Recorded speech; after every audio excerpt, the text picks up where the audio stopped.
बात तोर कवन बात है रे? कहे जी हमके कोनो चीज ना घट सकेला का? एगो चीज लिया देना। कौन चीज लिया दे रे? रोज तो तोर घटल रहेला। तो मेहरारू है तो एक एक चीज घटबा करी न। सुना हमके एगो तेल लिया दीजिए। तेल घरवा में तो ह कड़ुआ तेल रे। ऊ ना जी, हाउ जौन महकेला जी, ऊ वाला तेल। अच्छा अच्छा, अपन मुँह शीशा में देखलू ह? का कहत हवा? का हमार मुहवा केहू से बेकार है का हो? नहीं हो, तुहार मुहवा ते इतना नीक ह कि देखो ही लाकना। आइल ही तेल लेवाई। सुना हमार बात।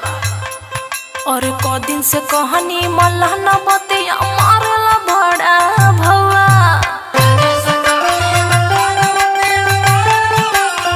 खाली अपने भाव में रहेला, हमार तो कुछ सुनबे न करेला। ए जी सुनी ना। बोल बोल। कोई दिन से कहनी मल्ला न बतिया मारला बड़ा भौआ। अरे मारला बड़ा भौआ, मोर बलमुआ हो ले ले आउता तेल गमकौआ मोर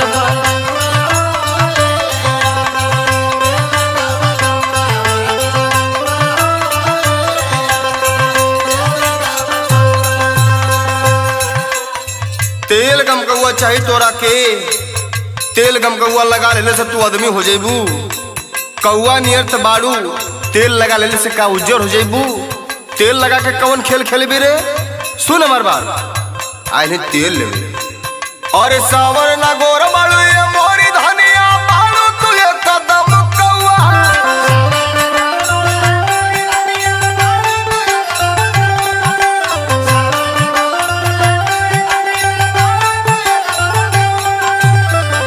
अभी ह कुल कहबा। अरे सावर